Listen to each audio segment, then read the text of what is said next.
Welcome to another unsolicited opinion.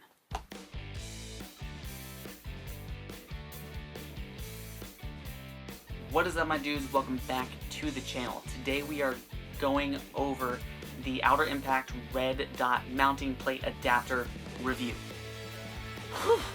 That was a mouthful. I have had this red dot plate or adapter plate, whatever you want to call it, for about 6 months now. And while I haven't been able to use it a ton because of, well, you know, ammo prices, I've had it long enough to have an opinion on it. Then again, as we've seen, you don't have to have a background on anything to have an opinion on it, but, you know, I digress. Anyways, today we're going over what I like about it, what I don't like about it, and if I had to do it over again, would I get it? This also goes hand in hand with the review I did on the Holosun 507C, so if that's something that interests you, I'll have that linked here, or both, so that you guys can check that out. Alright, let's get into what I like about this Outer Impact red dot adapter plate. The whole reason I got it is because it's a cheap, easy, do-it-yourself way to put a red dot on your pistol without having to get the slide cut, or if you have commitment issues and you just want to try out a red dot optic without actually, you know, making it permanent. I really like how secure this is. I mean, I haven't had issues with screws backing out or with any wobble as I fire or just handling it. I mean, I'll rack it back from the optic and it stays right there in place. I mean, this guy right here, this optic plate, is really strong without being as massive as some of the other guys that are out there. Now, it wasn't the case for me, but there's numerous bolt patterns on here, so this one plate works with a myriad of different optics if you're trying to figure out what you want to get before committing to one footprint cut.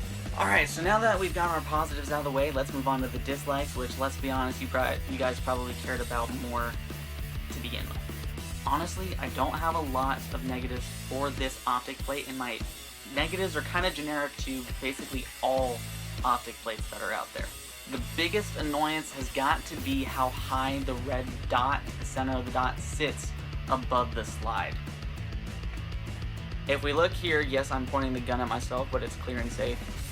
If we look here, the dot, if you can see that, the dot sits about 3/4 of an inch higher than it would if you had your slide milled.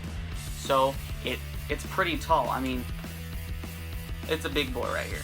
But then again, this optic plate is one of the thinnest ones out there, and you can get some pretty girthy, thick optic plates out there, and this is really strong for how thin it is. I mean, there's also thinner ones out there than this, but those are like your cheap Amazon ones, and you're sacrificing strength for the sake of it being a little bit shorter, and it's not a good idea. I mean, this is only like 50 bucks, so what do you have to lose? Now, with it being as small as it is, the screws that came with it were a little long. Initially, I'll show you right here, but initially, when I put the front ones in, it actually lifted the optic plate up, so I ended up grinding those screws down a little bit just so that it sits flat and flush, which is what I wanted. Not a big deal, but kind of annoying.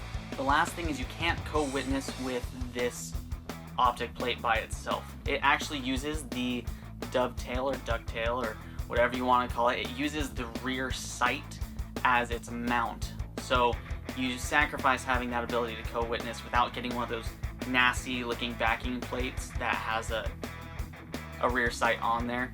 Please don't be that guy. There are some red dot adapter plates out there that do have the backup irons, but holy smokes, Batman, are those massive. Alright, so that basically covers my likes, my dislikes. So, with that having been said, would I get it if I had it to do over again? Absolutely. Look, this is a great option if you don't want to shell out the $500 or more to get a fully custom slide. I mean, there's nothing wrong with that, and those guns are pretty. But if you guys want to just try out an optic, or you have something like a Springfield where people hate milling out those slides, then by all means, go for one of these guys. I mean, if you're on any other platform besides Smith & Wesson, SIG, and Glock, it's harder to find those aftermarket slides that are pre-cut for red dots. So this is a great option to see if A, that's something that you even want to go with, and B, to get a red dot on your pistol without shelling that much money. To me, not having backup irons is not a huge deal, but for some of you out there, you want those backup sights, those suppressor sights, and there are some options out there for you. This just is not one of them. Now, if you decide to go with this plate, I also put a video together on how to install a red dot optic using this plate setup, and I'll have that linked here or here. That was weird. I'll have it linked here or here so that you guys can get some help and put that on yourselves. Thank you guys for watching. Please like and subscribe if you haven't already, and if you already have, thank you. I appreciate it. If you guys have any questions or comments, feel free to put them down below, and I'll make sure to try and get to them. Y'all have fun, be safe, make good choices. Have a great day.